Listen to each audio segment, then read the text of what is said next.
Life starts at 40, pero pwede rin itong maging daan so we can retire early.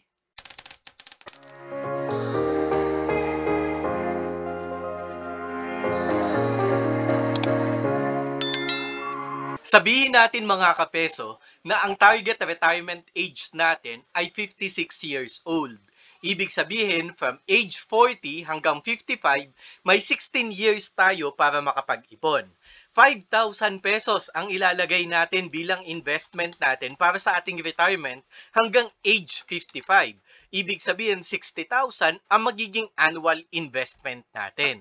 Sabihin natin mga kapeso na ilalagay natin siya sa mga safe haven na mga investments, katulad na lamang ng MP2 o kaya naman ay mga digital banks. Ibig sabihin, yung 60,000 na investment natin, kikita ng 7%, madadagdagan siya ng 4,200 pesos. Kaya yung 60,000 natin na ininvest plus 4,200 pesos, magiging 64,200 pesos na. Sabihin natin ngayon mga kapeso, na tuloy-tuloy tayo nag-i-invest ng 5,000 pesos at kumikita yung investment natin ng 7% kada taon. Ibig sabihin, sa 16 years ng pag-i-invest natin, kikita tayo ng 1,790,000 pesos. Pero mga kapeso, pagdating ng 55 years old, hindi na ito ang totoong value niya. Kasi may tinatawag tayong inflation. Ang inflation rate, ito yung pagtaas ng mga bilihin natin taon-taon.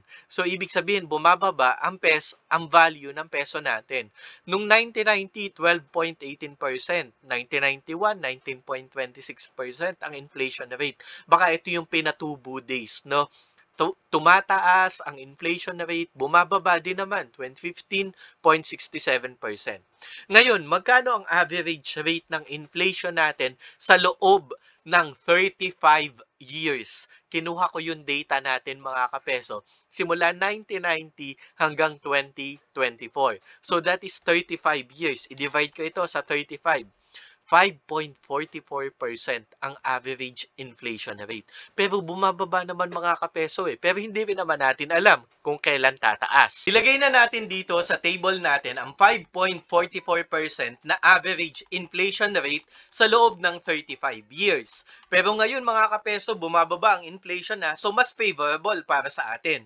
So ibig sabihin yan mga kapeso, kailangan nating i-adjust yung investment natin kung ang gusto natin na value niya at 55 years old ay 5,000 pesos pa rin sa pera natin ngayong 2025. So tataasan natin siya sa based sa pagtaas ng inflation. So sabihin natin ngayon na 5.44% kada taon ang increase ng inflation. Ibig sabihin, pataas ng pataas dapat ang inihuhulog natin.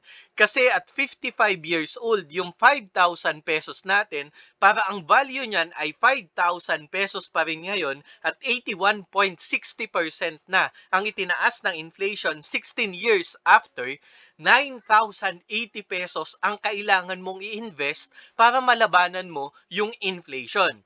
Ibig sabihin mga kapeso, considering the inflation rate, makakaipon tayo ng 2,383,000 pesos. Ito na mga kapeso, pagdating ng 56 years old natin, we can reap what we have invested na. Ibig sabihin mga kapeso, magkakaroon na tayo ngayon ng monthly withdrawal. Magkano ba yung gusto mo na monthly withdrawal? Sabihin natin, sa value ngayon, magkano ba yung gusto mo? 10,000 pesos? 15? 20,000 pesos? Ito ang sinasabi sa survey.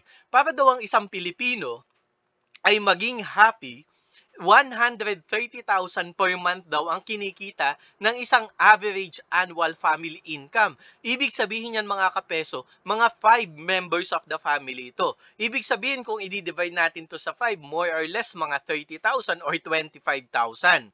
So, magkano kapeso sa tingin mo ang magiging retirement or sapat sa'yo na retirement fund ngayong pagdating mo ng 56 years old. Sabihin natin na 25,000 pesos. Sa value ngayong 2025 yan mga kapeso. Ibig sabihin pagdating mo ng 56 years old or 17 years from now, ang pwede mong withdrawin sa ating fund value ay 46,760 pesos. Ang ka-value niyan ay 25,000 pesos ngayon. Ibig sabihin, annual withdrawal mo ay 561,000 pesos. Kaya ang matitira sa total investment mo, 2,383,000. Ang matitira na lang dyan, less 561,000 ay 1,822. Ngayon, yung pera mo na to, kikita pa naman yan. Mag-i-increase pa yan ng value kasi ini-invest pa rin natin siya at 7%. Ibig sabihin, ang magiging total investment natin ay 1,949,000 pesos. Tuloy-tuloy tayong mag-withdraw ng ganitong amount hanggang sa estimated lifespan na 80 years old. Tingnan natin mga kapeso kung anong mangyayari ngayon sa pera natin. Kung 25,000 pesos mga kapeso, at age 59 or 4 years after, bankrupt na agad yung retirement fund natin mga kapeso. Kasi nauubos agad dahil pa-deplete agad yung value ng investment natin. Ano-ano yung mga pwede nating gawin? Unang-una mga kapeso, pwede nating taasan yung monthly investment natin. Ibig sabihin, kung mag-i-invest ka at age 55 ng 9,080, pwede mong taasan pa. O kaya naman kapeso, bababaan mo yung monthly withdrawal mo. Kung 25,000 sa value ngayon, pwedeng mas mababa. At ito ang mas effective mga kapeso. Pumili ka ng investment na kung saan ay pwedeng tumaas agad ang value ng investment mo tulad na lamang ng equities. Yung Manulife, ang kinikita niya in 5 years ng pag-i-invest natin dyan, 136%. Sa 5 years yan mga kapeso. Kung i-divide mo sa ang 5 years na yan, mga 27% yan mga kapeso. Ito pa mga kapeso, yung BPI, naka-invest din siya sa S&P 500. Ganon din yung Manulife mga kapeso. Hindi siya naka-invest sa Philippine stocks. Naka-invest siya sa US stocks which we call S&P 500. From the word itself, 500 companies sa US ang tinatrack nito mga kapeso. Kaya ganon siya katindi o mas mabilis ang paglago. 27%. Kapag BPI naman mga kapeso, nagsimula siya ng 100 pesos. Ngayon, naging 94% na or naging 194% ang itinaas niya. Ibig sabihin, 18% daw mga kapeso ang itinaas ng investment natin kung sa BPI natin siya inilagay. Ito pa, baka gusto nyo naman ng local naman, mga kapeso. Ito ang Philippine Stock Exchange natin simula nung 1990 hanggang 2024. Ito yung mga year-end closing price ng ating index o yung PSEI index. 30 companies naman ang tinatrack nito mga kapeso. Itarak natin ngayon ang average performance niyan sa loob ng 35 years. 406% daw mga kapeso. Pero divide natin sa 35. 11.6% naman ang kinita ng PSEI every year daw on average on 35 years. Kahit ng mga kapeso, nangyari to. Tingnan mo, may bond crisis, Japan financial crisis, Asia financial crisis noong 1997, 41% mga kapeso. 2020 hanggang 2022. Economic recession. Ito yata yung sa Lehman Brothers. Birin mo 64% ang ibinagsak. Global financial crisis naman noong 2008. 48% naman mga kapeso. Hindi ko alam kung alin dito yung sa Lehman Brothers na nangyari. COVID. Mga kapeso, birin nyo pabagsak ng pabagsak noong panahon na yan. Pero 11.6% pa rin ang kinikita taon-taon on average. O gusto mo naman single stock, Gumawa ako ng content mga kapeso. Katulad na lang nito, SCC. Ito, coal mining naman to mga kapeso. 84% in 5 years. So, ibig sabihin, ang kinita niyan, kung 84% in 5 years, kayang mong kumita dyan ng 16%.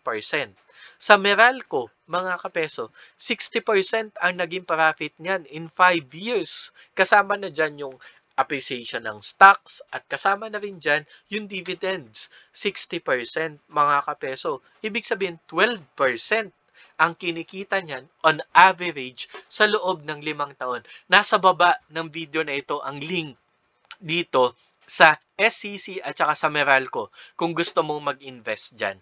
Sabihin natin ngayon mga kapeso na mag-i-invest ka muna sa Manulife sa unang taon ng pag-i-invest mo para sa iyong retirement fund. 27% ang na-compute natin na average growth nila sa loob ng 5 taon.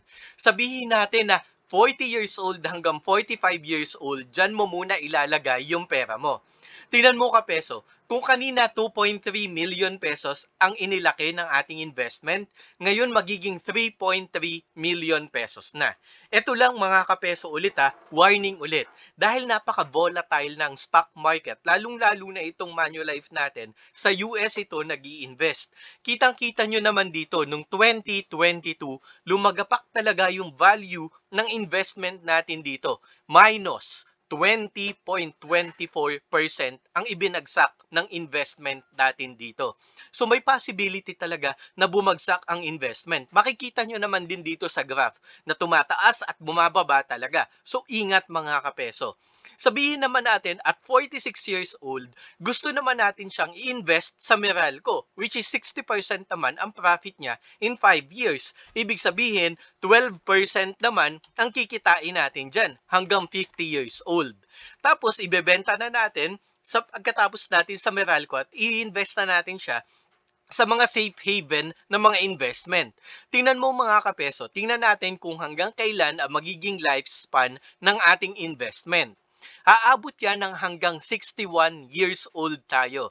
Saktong-sakto, papasok na dyan ang SSS at saka ang GSIS natin. So, depende kung gusto mong mawala na ito o kaya naman kung gusto mo naman na ipagpatuloy. Halimbawa, mga kapeso, either itutuloy-tuloy mo yung Manulife investment mo or kapeso, kung tumataas naman yung sweldo mo, pwede mo rin taasan ang contribution mo. Sabihin natin, at 45 years old, tataasan mo siya ng 7,000 pesos. Sa pera natin yan ngayon, mga kapeso, hanggang 49 years old.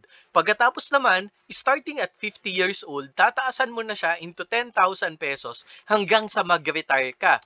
Ibig sabihin yan mga kapeso, kung 10,000 pesos ang value niyan ngayon, ibig sabihin, due to inflation, kailangan 18,160 pesos ang ihulog mo. Katulad dito mga kapeso, kung kanina 3.9 million pesos, ngayon magiging 5 million pesos na ang retirement fund natin.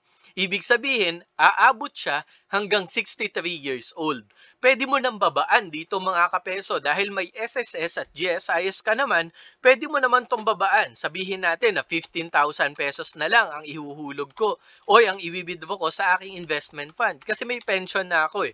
Tingnan natin mga kapeso, aabot hanggang 65 years old ang lifespan ng investment mo. Isa yan sa mga pwede nating gawin mga kapeso. Ang isa pa sa pwede mong gawin ay i-extend talaga ang retirement age mo. Ibig sabihin from 40 hanggang 60 years old.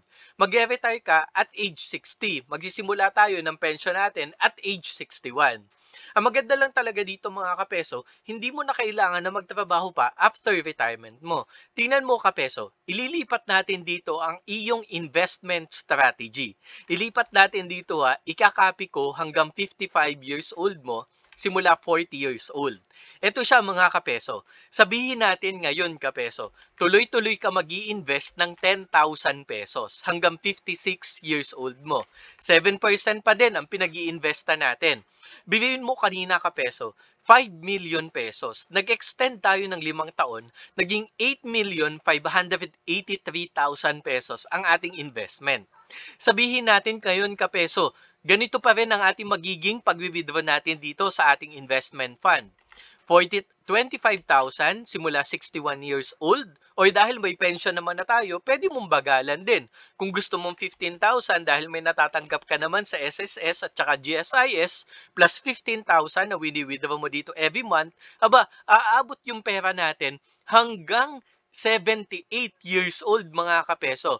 Hahaba talaga yung lifespan ng retirement natin. O kaya naman kung gusto mo na 20,000 pesos, pwede din. Tingnan natin mga kapeso. 20,000 pesos. Ang pinakahuli mong investment, 10,000. Pero doble ang wini-withdraw mo kada taon pagkatapos mong mag-retirement. Ibig sabihin, yung pera mo aabot hanggang 74 years old mga kapeso. May pera ka na nakukuha sa iyong retirement fund. Ito pa mga kapeso, para mas lumaki ang withdrawable value natin, dahil naman sure ka na 60 years old ka mag-i-invest or mag-retire, pwede mo pahabain yung value ng mutual fund mo sa Manulife. Katulad na lang halimbawa, 10 taon, from 40 years old to 50 years old or 11 years, mag-i-invest ka sa 27% ng Manulife. Warning ulit mga kapeso, hindi palaging 27% ha, kitang-kita nyo naman sa graph, bumababa at tumataas ang value ng Manulife natin. Sabihin natin sa susunod naman, from 51 hanggang 55 years old, medyo safe tayo. Meralco investment tayo. Kasi Meralco, sure naman tayo na lahat ay gumagamit nga ng kuryente.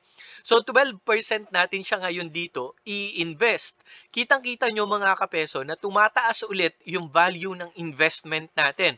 Kung kanina umabot siya ng 8 million pesos, ngayon 15 million pesos na ang magiging value ng investment natin. Kitang-kita mo mga kapeso, kung 20,000 ang i-withdraw mo hanggang 80 years old, sobra-sobra pa yan. So, ibig sabihin, pwede ka lang mag-withdraw ngayon ng mas malaki. Sabihin natin, 25,000 monthly. 25,000 monthly ang i-withdraw mo plus yung retirement fund mo or pension mo sa SSS o kaya naman ay sa GSIS, medyo sakto na mga kapeso at hanggang 79 years old, safe na safe ka pa sa iyong investment. O ano mga kapeso? Baka may gusto kang ipa-compute. Ano bang gusto mong retirement age o gusto mong magsimula ng retirement age mo? At hanggang kailan mo gusto para makapag-retire ka na? Ito pa mga kapeso, ito yung maganda mong gawin. Halimbawa at age 56, gusto mo dito mag-retire talaga. Gusto mo mag-stock dyan at age 56. Baka naman may natitira ka na dyang ipon o nakapag-ipon ka na mga kapeso. Halimbawa, nakapag-ipon ka na dyan kasi 40 years old, more or less sabihin natin may 200,000 pesos ka. Pwede mo na yung isama sa retirement fund mo at medyo tataas na yung value ng retirement mo. Tingnan mo, umabot na siya hanggang 66 years old at nagwi-withdraw ka ng 25,000 at 15,000 nung may pension ka na. O kung mas malaki pa dyan, mga kapeso, malay natin, baka mamaya may 500,000 pesos ka na dyan. Ilagay mo na sa retirement fund mo. Keep yourself safe for retirement, mga kapeso. Tinan mo, at 56 years old, kung gusto mo mag-retire at 56 years old hanggang 60 years old bago ka mag-pension, 25,000, tapos kapag nagpe-pension ka na 15,000, aabot yung fund value mo at 67 years old. At lalaki pa yan mga kapeso kung mas malaki na ang naiipon mo ngayon. O kaya naman, taasan mo na agad yung monthly investment mo. Ikaw, kapeso, anong strategy mo para sa retirement mo? May mga ginawa tayong mga content para kung saan makakapag-invest ka. Baka gusto mag-invest sa Ayala Land, 1K monthly. O kaya naman sa International Container Terminal. Ito yung ICT, 10 shares monthly, pwede mo simulan. Lalaki at lalaki ang value niyan. Meron din tayo sa GCash, 50 pesos, monthly basis, mga kapeso. 84%. Nasa baba ang link niyan, mga kapeso. 60% naman sa Meralco in 5 years. Siyempre, fluctuating yan, mga kapeso. Nasa baba ang link ng mga yan, mga kapeso. Baka gusto mong mag-invest sa real estate, mga kapeso. Nasa baba ang paraan para makapag-invest. O kaya naman sa mutual funds. Aba, nasa baba din, mga kapeso. Stock investment, nasa baba din on how you can start your investment sa mga stocks.